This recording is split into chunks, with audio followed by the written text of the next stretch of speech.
자, 우리 매수 청구권 이제 보시겠는데요. 자, 이 매수 청구권에 대해서 공식적인 우리 명칭이 장기 미집행입니다. 장기 미집행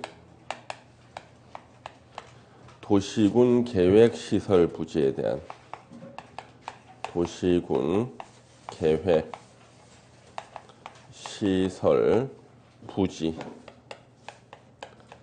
부지에 대한 매수 청구권입니다. 매수 청구권. 요거는요, 요 사건이 성남시 사건입니다. 그래서 우리나라에서요, 도시계획법으로 최초로 만든 도시가 성남시예요. 그러면 성남시는 지금의 신도시 개념이 아니라 서울에서 무허가 판잣집에 살던 사람들을 철거했습니다.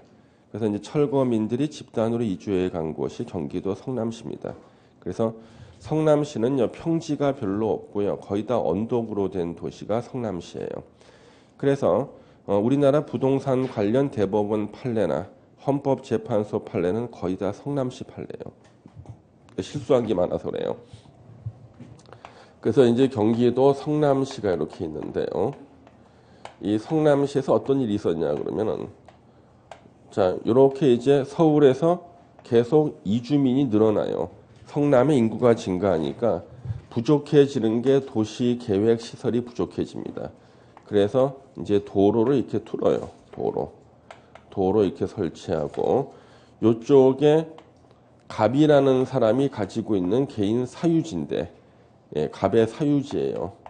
사유지인데 여기다가 학교 설치하겠다고. 사유지든지 국유지는 상관없어요. 학교라는 바로 도시군 계획시설을 설치한다고 결정고시랍니다. 가장 흔한 게 학교죠. 물론 학교나 공원이나 이런 것들인데, 예를 들면 학교입니다. 결정고시래요. 그러면은 바로 저 갑의 사유지는요, 학교 부지로 불리는 거예요. 소유자는 갑이지만 앞으로 학교가 설치될 예정지가 되고요. 도시군 계획시설 결정고시가 있으면은요, 요 땅의 명칭은 도시군 계획시설 부지가 돼요. 바로 학교 부지가 됩니다. 그러면 행위 제한이 적용됩니다. 이제 행위 제한. 어떤 행위를 제한하냐 그러면, 저 땅은 소유권자는 갑이지만 앞으로 장차 학교가 설치될 학교 부지니까 학교 외의 다른 건물은 신축이 금지예요. 그 다음에 증축도 물론 금지예요. 그리고 갑 소유의 사유지니까 갑이 자기 집을 지어놨을 수도 있죠. 근데 태풍에 지붕이 날아갔다 그래도 어차피 그 건물은 앞으로 철거하고 학교 지을 땅이니까 부서진 건물이 있다 할지라도 개축이나 재축도 금지예요. 재축 다 금지야. 공작물 설치도 금지, 다 금지예요. 오로지 저기는 학교만 지을 수 있다고요.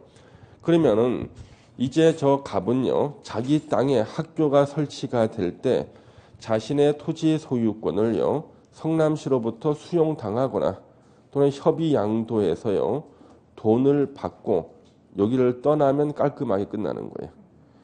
그래서 만약에 갑의 땅을 학교 부지로 지정하고 한 6개월쯤 있다가 실제로 학교가 설치가 되면 갑은 이런 행위 제한 6개월만 받는 거죠. 참을만 해, 6개월 정도는. 근데 글쎄 10년, 20년이 지나도 학교 설치를 안 하는 경우가 있더라는 얘기야. 그러면 보상금은, 땅값은 언제 받냐면 학교가 직접 설치가 될 때 받는 거거든. 그럼 학교 부지로 묶어놓고 학교 설치를 안 하고 10년, 20년 지나면은요, 행위 제한만 10년, 20년을 받은 거예요. 자기 땅인데 건물도 못 짓고, 자기 땅 위에 건물이 망가져도 개축이나 재축도 못해. 학교가 설치가 안 되니까 땅값을 받고 땅을 팔지도 못해. 예. 그러면 이때 저 갑은 엄청난 손실을 봤죠. 저 땅을 만약에 임대했으면 임대 수익을 복리로 한번 계산해 봐요. 얼마나 많은 돈을 벌 수 있겠습니까? 근데 학교 부지로 묶인 저 땅은 아무도 빌려서 쓰려고 하지도 않죠. 쓰지 못하니까. 그래서 이 갑이라는 분이 아줌마예요. 이 아줌마가 행정소송을 제기했는데 법원에서 미안하다 그래요. 네가 진짜 손실을 본 건 맞는데 법에서 너한테 손실을 보상해 주라는 규정이 없더라는 거지. 당시 여기에 대한 근거가 구도시계획법이에요. 옛날 도시계획법에 도시계획 시설 부지에 관한 규정을 아무리 찾아봐도 이렇게 손실 본 사람한테 손실 보상해 주라는 규정이 없어. 미안하다. 법대로 재판해야 돼. 너는 손실 보상 못 해주겠다는 건데. 근데 이제 헌법이라고 있죠. 대한민국의 최고법. 헌법은요. 도시계획법에서는 손실 보상 규정이 없거든요. 규정이 없는데 헌법에는요. 재산권 침해를 당한 국민들에 대해서는 손실 보상을 해주라고 돼 있어요. 여기는 손실 보상 규정이 이렇게 있는 거예요. 그러면 요거는 헌법에 위반이 됐거든. 헌법에 위반이 됐어요. 위반이 돼도 어떻게 할 방법이 없다가 1987년도에요. 9차 헌법 개정을 합니다. 헌법 개정. 우리나라 법대생들이 헌법책을 다 새로 산 게 87년도입니다. 예. 애들이 운도 없다 그러면서 왜 생전 안 바뀌던 헌법이 87년도에 바뀌는 바람에 예. 요즘에 실시간 검색어에 내 이름이 나와. 예. 내 이름이 막 나와 요즘에. 예. 그래가지고 그 검색해서 제가 다른 사람은 모르겠는데 제가 한 사람 때문에 검색어에 보면 항상 2등으로밖에 안 나와. 얘가. 예. 그래서 이게 87년도에 9차 헌법 개정으로요. 헌법재판소가 생겨요. 헌재라 그래 우리 헌재. 헌법재판소가 생깁니다. 그 헌법재판소는 대통령 탄핵 심판만 하는 게 아니라 가장 중요한 게 위헌 법률 심판을 해요. 헌법에 위반된 법률을 위헌 법률 심판으로 인해서 무효화시키는 거예요. 그래서 87년도에 헌법재판소가 신설됐는데 물론 제2공화국 헌법, 제2공화국 헌법에도요. 헌법재판소가 있었는데요. 설치하기 전에 땅 알아보고 다니다가 5.16 혁명이 터지는 바람에 설치를 못했어요. 그러니까 실제로 설치한 것은 9차 87년도입니다. 그래서 헌법재판소에서요. 이제 위헌 법률 심판을 할 수 있는데 바로 요 갑이라는 아주머니께서 위헌 법률 심판을 청구한 거예요. 이거는 헌법에는 손실보상 해주라고 돼 있는데 우리 도시계획법에서는 손실보상 해주라는 말이 없으니까 저 도시계획법 헌법 위반된다. 헌법재판소에서 맞다 그런 거예요. 그래서 갑이라는 아주머니의 손을 들어줬습니다. 당신이 맞다. 그런데 이 헌법재판소에서 우리는 위헌 판결을 할 수 없다는 거예요. 그래서 대신 헌법 불합치 판결이라는 걸 했어요. 헌법 불합치 판결이라고 했습니다. 이게 뭐냐면 위헌 판결에 대한 변형 판결이에요. 그래서 이 판결이 나왔을 때 사람들이 처음 들어보는 말이 나와가지고 난리가 났어요. 우리는 위헌 아니면 합헌 둘 중에 하나만 있는 줄 알았는데 세상에 처음 들어보는 헌법 불합치 판결이라고 한 거예요. 이것은 원래 위헌 판결을 하면요. 위헌 판결할 때 망치로 때려 땅. 그때 시계로 재. 몇 시, 몇 분, 몇 초를 딱 재서 그 시간부터는 그 법률 조문이나 아니면 법 조문 전체다가 무효가 되는 거예요.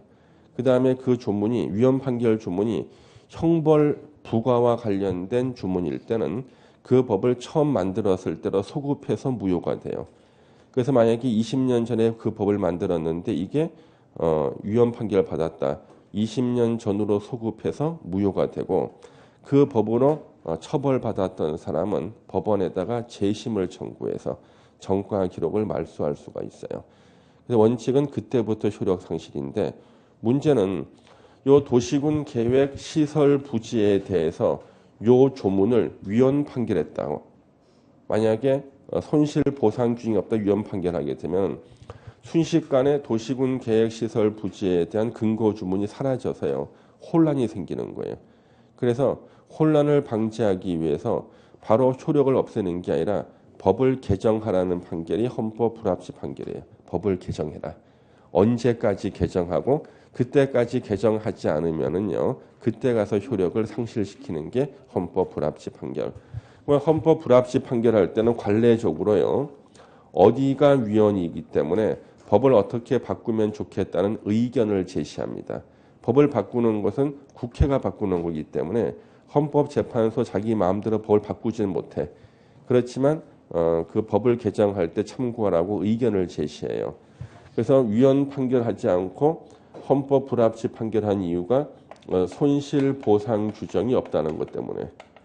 그래서 손실 보상 규정이 없어서 헌법 불합치 판결하니까 손실 보상 규정을 신설하라 그랬어요. 근데 손실 보상의 방법이 여러 개가 있다. 헌법재판소가 현금으로 보상해 주는 것도 하나의 방법이 될 수 있다는 거예요.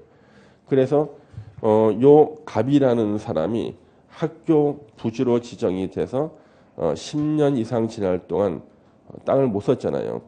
이 땅을 임대했을 때 얻을 수 있는 수익을 복리로 계산해 본 거야. 엄청난 금액이야. 근데 저런 땅이 전국에 갑의 땅만 있는 게 아니라요. 전국에 널려 있어. 그걸 다 현금으로 보상해 주려 봤더니 정부가 파산나게 생긴 거야. 그래서 현금으로 보상 못 해주겠다. 그러면 지금이라도 수용 신청권을 인정해 주자. 수용 신청권. 그러면 갑이 성남시한테 차라리 내 땅 수용해 가라. 돈 주고. 그랬더니 수용 보상금도요. 공시지가의 한 120에서 130%니까 이것도 엄청난 금액의 부담이 생겨. 안 되겠대. 그러면 지금이라도 지정을 해제시켜 주라는 거예요. 학교 부지 지정 해제도 하나의 보상의 방법이래. 돈만 주는 게 보상이 아니라. 그래서 원래 요 갑이요 갖고 있던 땅을 학교 부지로 지정할 당시에 요 길 건너편에요 신혼 부부가 이사를 와서요 애기를 하나 만들었어요. 너무 기뻐한 겁니다. 길 건너에 초등학교가 설치가 된다고 결정돼 있다 그러니까 저 애가 크면은 저 길 건너에 있는 초등학교 보내면 되겠다 싶었는데 제가 군대 갔다가 휴가 나올 때까지도 아직 설치가 안 된 거야. 엄마 학교 설치됐어. 아직 안 됐다. 예. 실제로 있었던 일이면 실제로. 예. 그러면은 엄청난 기간이죠. 그렇죠. 이 엄청난 기간인데 그러면 차라리 학교 부지 해제시켜 달라는 거예요. 근데 봤더니 주변에 다 위락시설로 둘러싸여 있어. 학교 부지가. 예. 그럼 학교를 갖다가 지정 해제시켜 주기가 힘들죠. 그렇죠. 예. 그래서 안 되겠다. 학교 부지도 해제시켜 주기 어려운 곤란한 일들이 많다. 그러면 마지막으로 매수 청구권을 인정해 주는 것도 하나의 보상 방법이다 그러는 거예요. 뭐냐 그러면 이게 갑이 성남시에다가 내 땅을 차라리 사가라는 거예요. 그때 성남시가 돈 있으면 사주고 없으면 안 사줘도 그만인 게 매수 청구권이에요. 그러면 정부나 성남시 입장에서는 가장 부담이 적은 게 뭐예요? 매수 청구권이지. 그래서 요것을 신설했어요. 요것을 신설한 겁니다. 보상의 방법으로. 그래서 이때 아주 중요한 것이 나왔어요. 보상은 현금에 한하지 않고 금전 보상만이 보상이 아니다. 보상의 방법은 다양하다. 아주 중요한 얘기가 나왔죠. 사람들은 자 보상 그러면 다 금전 보상이 보상인 줄 아는데 헌법재판소에서 금전 보상만이 보상이 아니라는 것이 보상의 방법은 다양하다. 이거죠. 보상 방법은. 예. 그래서 혹시나 뭐 보상해 달라 그러면은 다른 걸로 보상해 주세요. 한번 뭐 안아주거나 예, 어깨 안마해 주거나 이렇게 다양한 방법으로 보상해 주고 현금 보상만이 보상이 아니라고 헌법재판소가 얘기했어. 예. 그 이제 매수 청구권을 신설했습니다. 이제 그 매수 청구권은요 이제 어떤 거냐 그러면 자 이제 매수 청구권 자 매수 청구권입니다. 내 땅 사가라 매수 청구라는 겁니다. 내 땅 사가라 매수 청구를 해요. 이때 매수 청구는 누가 하냐 그러면요. 학교 설치한다고 도시군 계획 시설 결정 고시를 했는데요. 예를 들면 학교 설치한다고 결정 고시 후 10년 내에 사업이 시행되지 않은 토지로서 지목이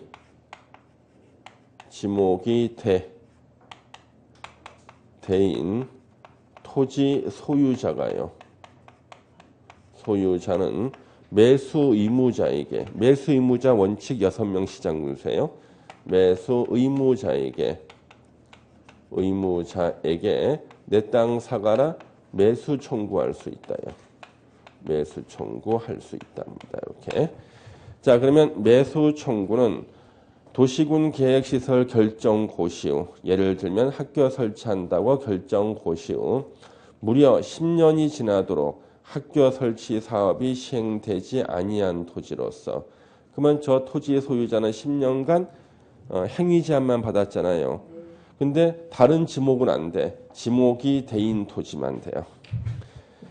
지목이 대인 토지 소유자는 매수 의무자 원칙은 6명 시장군수에게 내 땅 사가라 매수 청구할 수 있다는 거예요. 그러면은 요 매수 청구권은요 형성권이 아니라 단순한 청구권이에요. 예. 그럼 여러분들 민법 시간에 형성권 배웠죠? 형성권이 뭐예요? 형성권이 뭐? 등기하지 않아도? 이상한데? 예. 법률 규정? 그건 뭐 법률의 규정 물권 변동? 당사자 일방의 의사 표시로 법률 효력이 발생, 변경, 소멸하는 것을 형성권이라고 한다. 20년 전에 배운 것 같은데 이렇게. 예. 바뀌었어요? 예. 맞아. 맞아. 그러면 여러분들이 알고 있는 형성권이 어떤 게 있습니까? 지상물 매수 청구권 같은 거 있죠. 예, 지상물 사가라 매수 청구권을 행사하면은요 상대방이 매수한 것으로 봐. 이제 남은 문제는 이행의 문제만 남은 거예요. 예. 매수 청구권은요 행사하면은요 예약 완결권, 그렇죠? 그게 형성권이죠. 예. 그 다음에 가등기에 기한 분등기, 예. 예약 완결권. 자, 그러면은 민법에서는요 형성권이 있지만 우리 공법에는 형성권이라는 게 없어요. 그래서 청구권으로 끝나죠. 이거 단순한 청구권이야. 그래서 공법에는 왜 형성권이 없는가? 5천만 국민이 돌아가면서 국가를 상대로 당사자 일방의 의사 표시로 법률 효력이 발생, 변경, 소멸은 국가가 남아나진 않거든요. 그래서 공법에는 형성권이 없어요. 이게 단순한 청구권이에요. 그래 단순한 청구권이니까 매수 청구를 받은 매수 의무자는요 이것을 거절할 수가 없어요. 할 수가 있습니다. 돈 없다 거절하면 그만이야. 그러면 돈이 있다 사고 싶다 매수하기로 결정할 수도 있습니다. 그러면 거절이냐 매수 결정할 것인가, 이것은 6개월 내에 결정해요. 6개월 내에. 이거 예전에는 2년 내였어요. 그래서 많은 사람이 비판한 겁니다. 내 땅 사가라 그랬더니 살까 말까 결정이 2년 내야. 예? 이게 말이 돼 너무? 그래서 6개월로 줄였기 때문에 틀린 지문으로 지금도 2년 내로 나오겠죠. 6개월 내. 그리고 6개월이라는 게 나올 때요. 우리가 요 개자는 원래 법에서 안 썼거든.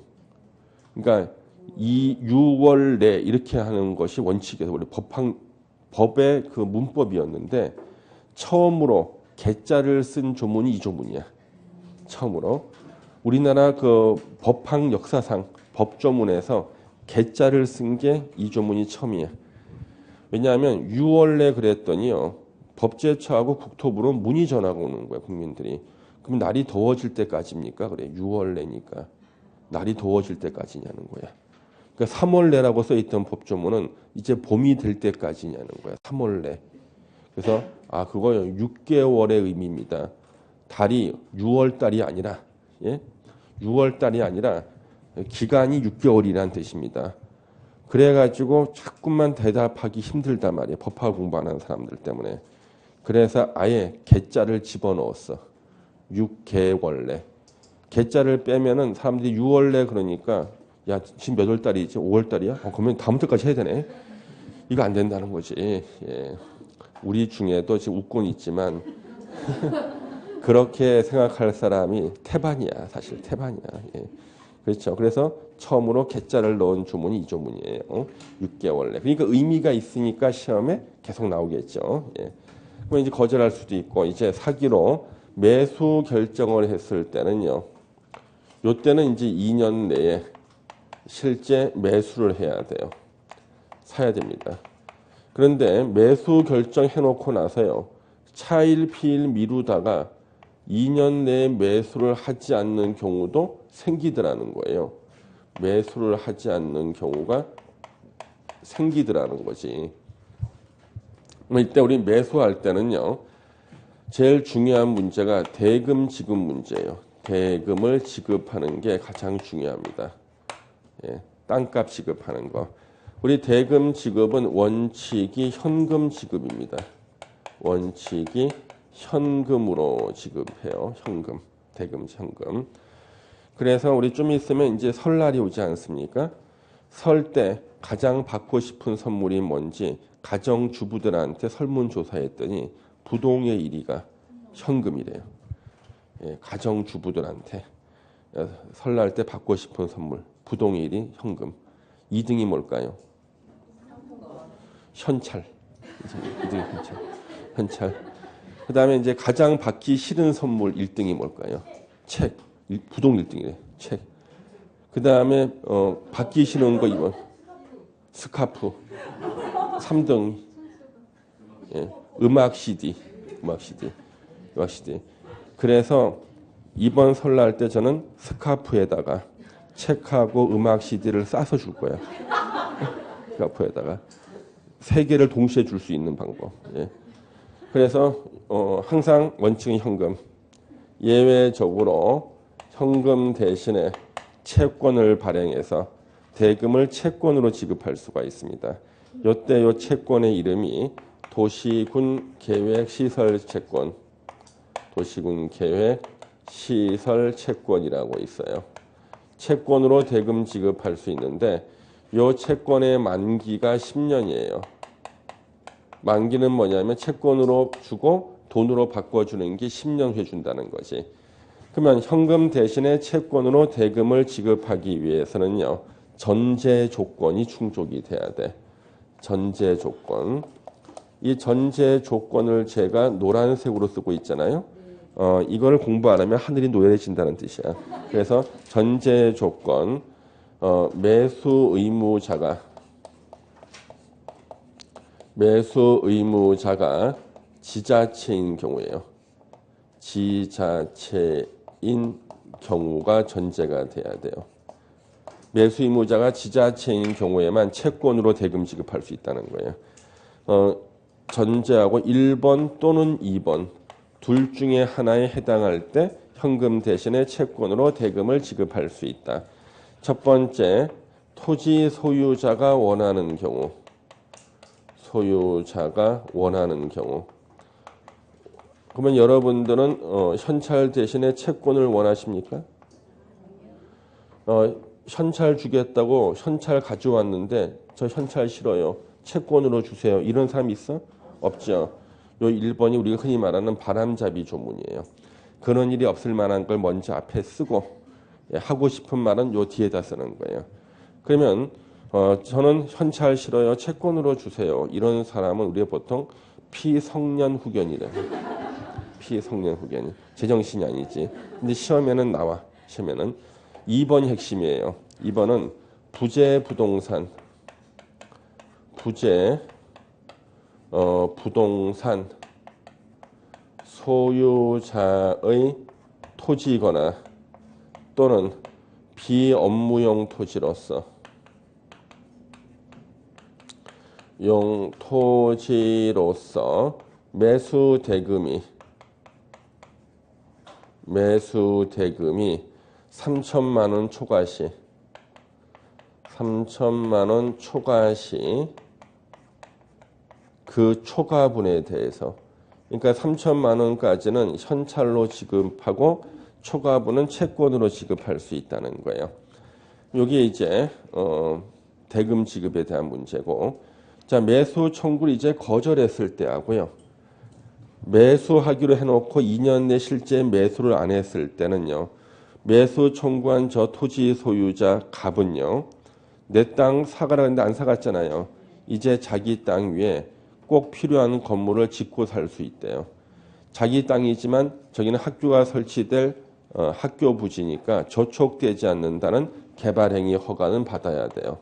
그래서 개발행위 허가를 받아서 꼭 필요한 건물, 첫 번째 3층 이하 단독주택 지을 수 있다.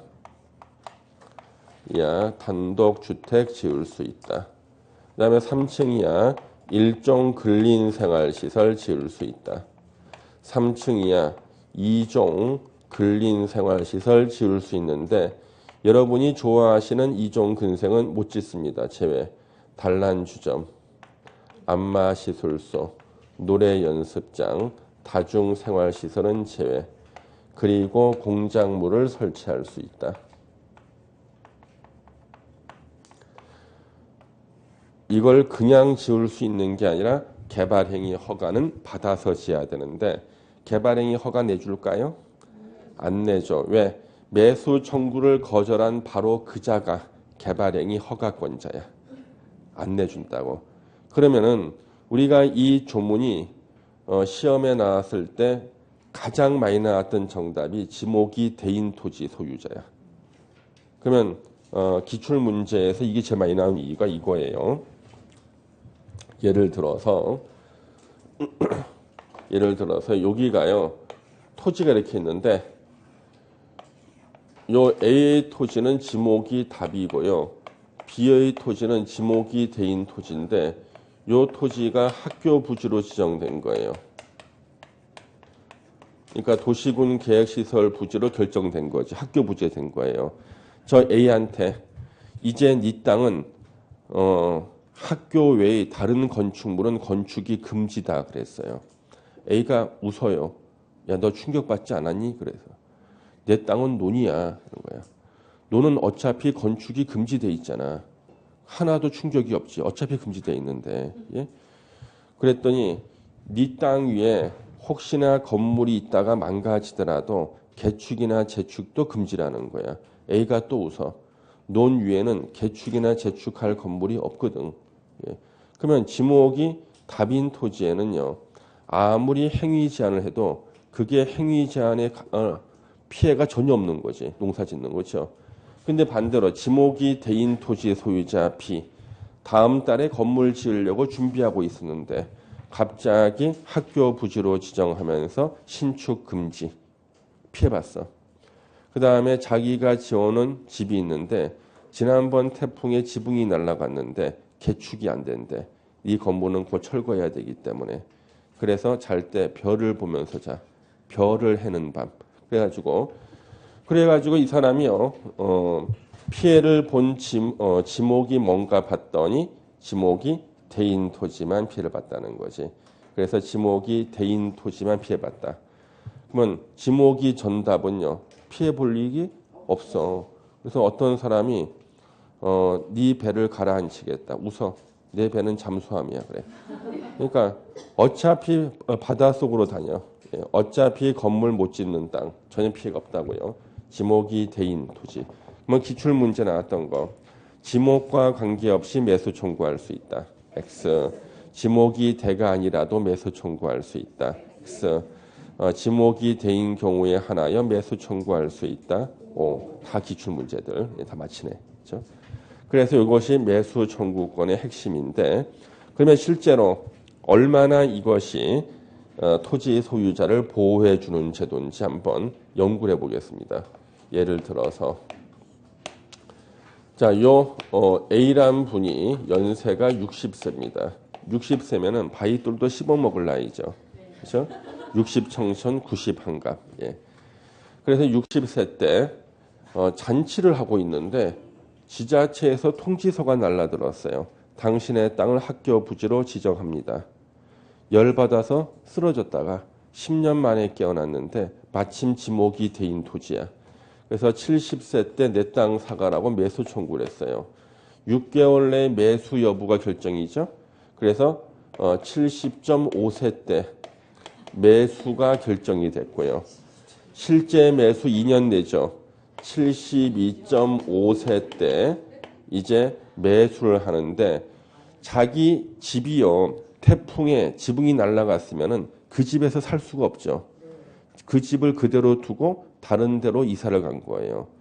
그러면 이 사람은 토지가 있는 곳에 살지 않는 사람을 부재 부동산 소유자라 그래. 대부분 다 여기 다 걸려. 왜? 아니 10년 20년 지나면 당연히 건물을 고쳐야 되는데 고칠 수가 없으니까 개축이 안 되잖아요. 그럼 어떻게 해야 돼? 그냥 버려두고 다른 데가 살아야 되는 거야. 100% 다 부재 거기에 살지 않는 부동산 소유자가 돼버려. 이럴 때는 현금 대신에 뭘로? 채권으로 대금을 지급할 수 있는데 학교 부지 규모가 수십 평인가 수천 평인가? 수천 평은 되겠지. 그러면 학교는 도심에 있거든. 도시 중간에. 아무리 땅값이 싸도 평당 1,000만 원 한다고.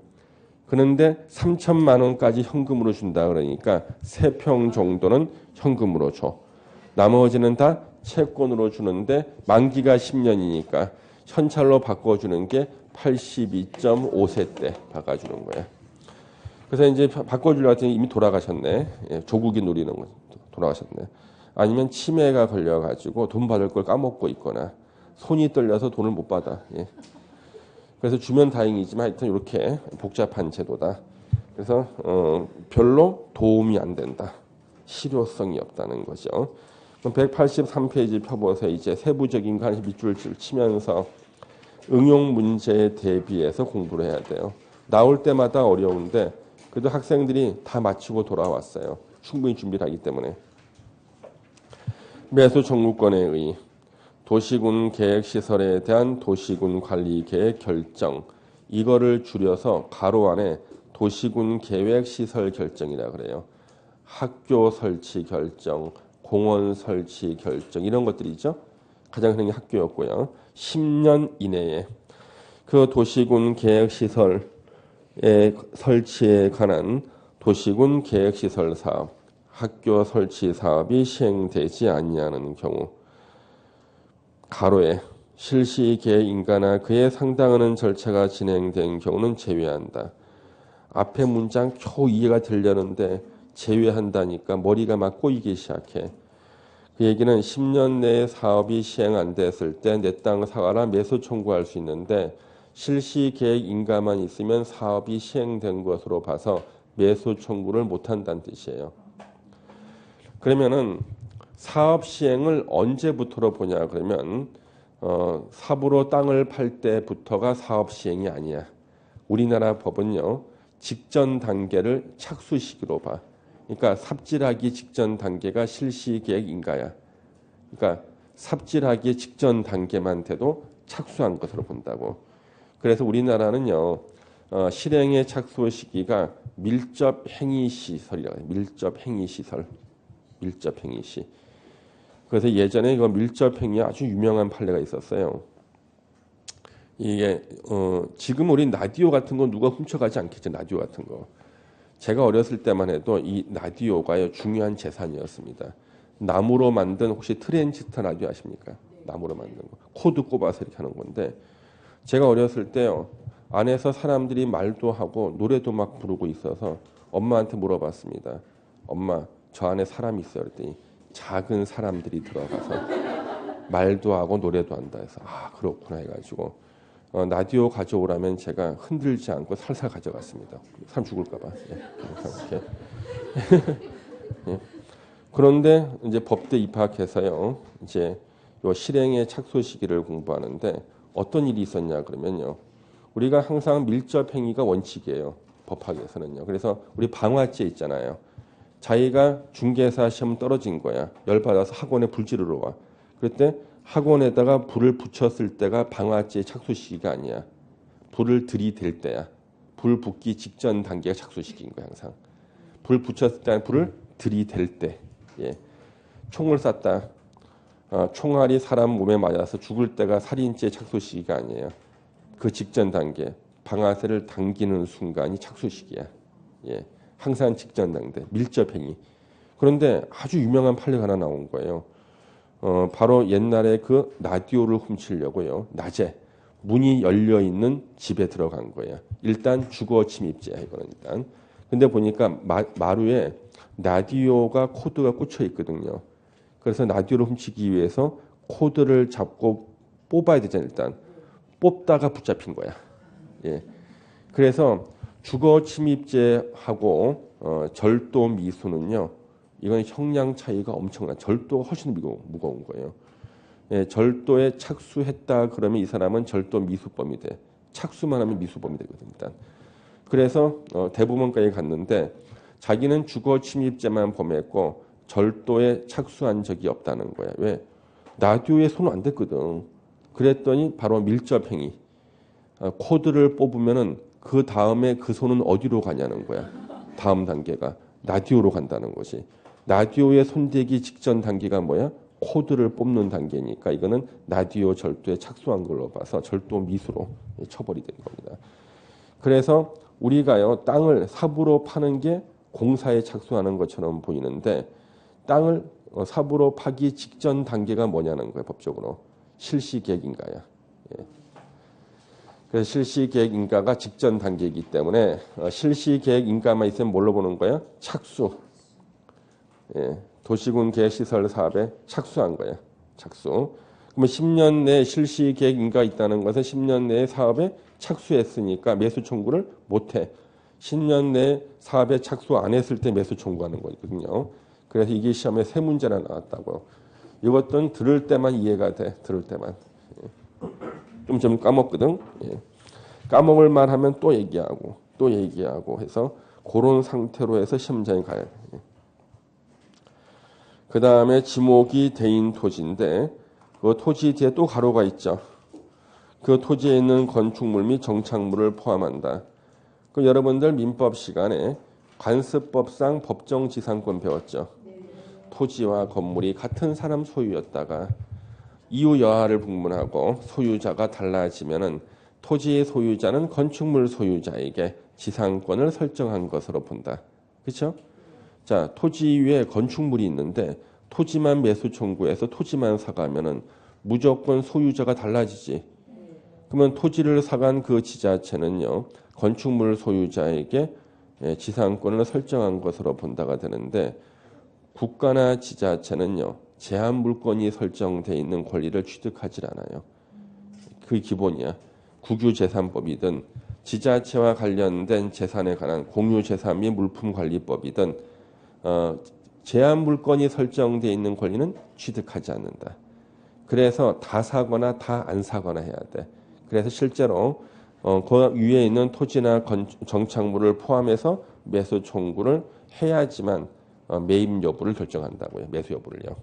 그래서 이걸 포함한다고 돼 있죠. 6명 시장 군수가 원칙적인 매수 의무자, 매수 청구할 수 있다. 자, 뒤로 넘기면은 매수 청구할 때 밑에 박스 보세요. 6명 시장 군수 외 예외적으로 만약에 LH 공사를 시행자로 정했다. 그러면 LH 공사가 학교 설치 사업 안에서 LH 공사 잘못이잖아요. 그래서 시행자가 지정이 된 경우는 그 시행자한테 매수 청구할 수 있다. 박스 안에 1번이죠. 2번은 설치나 관리 의무자가 있을 때는 그자한테. 근데 두 사람이 서로 다를 때는 설치 의무자에게 매수 청구할 수 있어요. 설치 의무자는 만약에 시설관리공단이고 관리 의무자는 만약에 무슨 지자체다 그러면 설치 의무자가 잘못했을 테니까 그자에게 매수 청구하는 겁니다. 3번에 매수 여부 결정 6개월 이내. 매수 결정했을 때는 다시 2년 내에 실제 매수. 매수 대금 지급 원칙은 뭐예요? 현금. 예외 매수 의무자가 지방 자치단체인 경우라는 게 전제가 된 상태에서 도시군 계획시설 채권을 발행해서 지급할 수 있는 경우가 있다. 오른쪽 박스 1번 또는 2번이야. 둘 중에 하나에 해당할 때 토지 소유자가 원하는 경우 또는 부재 부동산 소유자의 토지거나 비업무용 토지로서 매수 대금이 3천만 원 초과해서 그 초과하는 금액을 지급하는 경우 둘 중에 하나에 해당할 때다. 일단 도시군 계획시설의 채권의 발행 기준 상환기간 10년이네. 그 다음에 구체적인 상환기간과 이율은 지자체마다 물가가 다르잖아요. 그렇죠? 조례로 정한다. 발행 절차 지방재정법으로 한다. 매수 절차, 자 매수 가격 매수 절차는 공치법 준용이고요. 7번의 개발행위 허가, 매수 거절, 2년 내 매수하지 않았을 때는 개발행위 허가를 얻어서 다음 페이지 3층 이하 단독주택, 3층 이하 1종 근생, 3층 이하 2종 근생, 단 단란주점 안마시설 등 노래연습장, 다중생활시설 제외, 그리고 공작물을 설치할 수 있다. 이거 허가 내주는 걸 제가 거의 본 적이 없어. 예, 거절하거든. 그다음 8번에 도시군 계획시설 결정의 실효라고 나오죠. 이거는 현재 매년 나오는 건데 작년에도 물론 나왔어요. 이제 도시군 계획시설을 설치한다고 결정 고시하고 나서 20년이 지났어. 20년이 될 때까지 학교 설치 안 한 거예요. 그럼 20년이 되는 날에 다음 꼭 써줘야 돼요. 다음 날에 도시군 계획시설 결정 효력을 잃는다. 그러면 학교 부지에서 이제 풀려서 자기 마음대로 건물을 지을 수가 있는 거예요. 그러면 제가 예전에 텔레비를 보니까요. 88년도에 서울 올림픽을 하는데 어떤 분이 서울에 갖고 있는 자기 땅이요. 체육시설 부지로 지정을 당한 거예요. 바로 도시계획시설 부지 한 종류인 체육시설 부지로 85년도에. 아직까지 체육시설 설치 안 했어. 아직까지. 그러니까 85년도에 체육시설 설치한다 결정해놓고 88 올림픽이 될 때까지도 안 하고 지금까지도 안 한 거야. 그러면 그 땅 토지 소유자는요. 그 땅에다가 신축 금지, 모든 게 다 금지죠. 그러면 85년도에 학교 부지로 지정했으니까 이게 몇 년 지났나? 예? 30년 넘게 지났죠. 그러면 20년 내에 사업이 시행 안 되면 효력을 잃는다 그랬으니까 체육시설 부지가 이미 한 10몇 년 전에 끝난 거 아니야? 그렇게 생각하면 안 되는 거야. 이게 이제 실무에서 그게 안 돼. 법에는 있는데 190페이지 맨 밑에를 펴보세요. 190페이지 맨 밑에 경과조치라고 있죠. 기간 계산을 2000년 7월 1일부터 해. 그게 국토계획부 부칙에 나와. 2000년 7월 1일부터 한다고요. 그래서 우리 공인중개사들이요. 가끔 가다가 엉뚱한 게 잘못 상담을 해가지고요. 지역 주민들한테 찍히는 수가 있어. 각종 맘카페, 그 다음에 입주자 커뮤니티에 2층에 있는 무슨 부동산 이것도 모르는 사람이었다 하면서 글을 올라와요. 바로 폐업한다니까 요즘에. 글이 너무 많아요. 그러면 그 중에서 사고 내는 것 중 한 가지 이거예요. 중개사 공부할 때 요것만까지만 배운 거야. 20년 내 사업이 시행되지 않으면은 20년이 되는 날에 다음 날에 도시군 계획시설 결정의 효력을 잃는다. 실효가 됐다. 이제 풀린 것이다 이거지. 어떤 분이 와가지고 물어보신 거예요. 부천에 사시는 분이 근처 공인중개사가 당신은 학교 부지로 지정된 지 25년 됐다는 거야. 뭐 5년 전에 이미 풀린 거다. 몰랐다 그런 것이. 이분이 너무나 흐뭇하죠.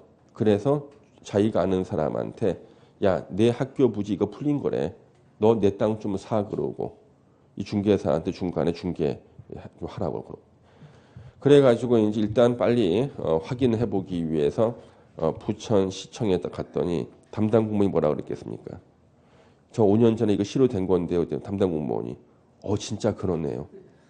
그래서 과장님한테 달려가서 과장님 5년 전에 실효된 것을 우리가 모르고 있었습니다. 서류로 한 대 맞아요. 과장님한테. 부칙을 살펴봐. 2000년 7월 1일부터 기간을 계산하기 때문에 대한민국 어디에서도 아직 실효된 사례는 없어. 2020년 7월 1일이 돼야지 최초의 사례가 나오는 거예요. 아셨죠? 그래서 수많은 공인중개사들이 20년 실효되는 것만 보고 주변 분들한테 이렇게 설명을 해주고 그 말을 듣고 내가 저 땅을 살려는데요. 아, 그 땅 이미 몇 년 전에 풀린 땅이 괜찮아요. 사고 난 중개사고 이거. 그래서 2020년 7월 1일이 돼야지 이제 최초로 실효되는 사례가 나온다. 실무상. 그런데 문제는요. 이 제도를 만든 게 2000년 7월 1일이거든. 20년이 안 다가올 줄 알았어. 만들 때는. 이제 한 2년 남았지. 큰일 났어 이제. 그러면 전국에 20년이 지나도록 사업이 시행 안 된 것 중에서 면적이 가장 큰 게 공원 부지예요. 공원 부지 면적이 여의도 면적이 몇십 배나 돼. 이게 이제 대표적인 그 공원 부지가 지금 강남 주변에 보면은요. 공원으로 지정된 사유지가 굉장히 많아요. 근데 공원 설치는 안 돼 있고요. 근데 그 땅이 지정될 때는 평당 한 10만 원도 안 됐는데 지금 평당 한 3, 4천만 원에서 5천만 원 정도 가지. 풀린다 그러면 그 위치가. 근데 공원이니까 규모가 수십 평이야 수천 평 될 거야. 수천 평 되겠죠. 그래서 그 공원 부지 소유자 아들들이 기도를 하는 거지 매일. 제발 무사히 2020년 7월 1일이 지나서 실효가 되기를. 자기는 수천억대 재산가가 돼. 아니 재산가의 아들이 돼. 아들이 되는 거예요. 부모님은 이미 뭐 이제 요양병원에 가 계시고 소유자는 그 사이를 못 참고. 그래가지고 지금 그러는데 문제는 뭐냐 그러면 전국의 이 수많은 공원 부지가 풀리면 이제 소유자가 거기다가 자기 건물 지을 수 있잖아요. 그러면 이 건물이 다 난개발이 되겠죠. 그게 고민스러운 거예요. 그래서 바로 작년부터 각종 대책이 마련됐고요. 제가 계속 이걸 자문해 줬어. 공공기관하고 이제 지자체도 자문해 줬습니다. 그래서 자문하다 보니까 돌아가는 분위기를 알겠어. 그러면 이제 이게 다가올 때쯤 됐을 때 현재 도시계획시설 부지 중에서 미집행된 게 없는 게 유일한 게 철도만 미집행된 게 없어요. 철도는 미집행된 게 없어. 그러면 다가올 때 어떻게 할 것이냐 하다가 나온 게 법을 개정하자. 20년을 갖다가 한 50년으로 하나의 방법. 그럼 여러분들 왜 그 구미호 드라마 보면은 오늘 밤만 지나면 사람이 되는데 그러면 꼭 그날 밤에 사고 터지잖아. 그래서 한 2020년 6월 달쯤 돼서 이번 달만 지나면은 실효가 되는데 하는데 법을 개정해서 20년 한 50년을 바꾸면은 또 시간 벌 수 있잖아. 그렇죠? 그런 사례가 있었어요, 국내에. 여러분들 그린벨트 있죠? 개발 제한 구역에서 건물을 지을 수 있어 허가받으면 그 대신에 돈을 내고 지어야 돼. 개발 제한 구역에 건물 지을 때는 훼손 부담금이라는 걸 내고 지어야 돼요. 그게 언제 생겼냐 그러면은 지금으로부터 15년 전에 생겼어요. 훼손 부담금. 그리고 그 법조문에다가 이 제도는 5년간만 적용한다 그랬어요. 4년 11개월이 지났어. 이제 이번 달만 넘기면은 훼손 부담금을 안 내고 건물 지을 수 있다 생각하고 있는데 갑자기 법이 개정됐어요. 5년간만 적용한다는 규정을 삭제했어. 그래서 지금도 남아 있어. 지금도. 그래서 20년을 50년을 바꿀 수도 있잖아요. 그렇죠? 또 한 가지 방법이 뭐냐면 가장 면적이 큰 게 공원 부지잖아요. 그래서 공원 부지에 풀리기 직전에 거기를 용도 구역인 도시자연공원구역으로 지정하는 것도 하나의 방법이야. 그러면 도시자연공원 용도 구역은 기간 제한도 없잖아. 실효 규정도 없잖아. 그걸로 묶는 거지. 그래서 다양한 현재 꼼수가 개발되고 있다. 하여튼 그렇게 이제 보시면 되죠. 다시 앞으로 오셔서. 그래서 작년 시험 문제 이거 틀리게 10년으로 냈어요. 그렇죠? 20년인데 10년으로 냈다고 작년에. 그 다음에 다시 186페이지 오셔서요. 20년 다음날 효력 상실. 9번에 이제 해제 권고 제도가 나오거든요. 그럼 이 해제 권고 제도는요. 2012년 4월 15일 날 신설된 제도예요. 2012년 4월 15일. 왜? 매수 청구권 제도가 전혀 실효성이 없거든. 그래서 2012년 4월 15일 날, 2012년 3월 15일 날 한미 FTA가 체결되고 한 달 있다가 4월 15일 날 요 해제 권고 제도가 도입된 거예요. 이것이 한 달이 도입됐다. 그러면 잠시만 쉬었다가 이제 해제 공고하고 도시군 계획 시설 사업을 보겠습니다.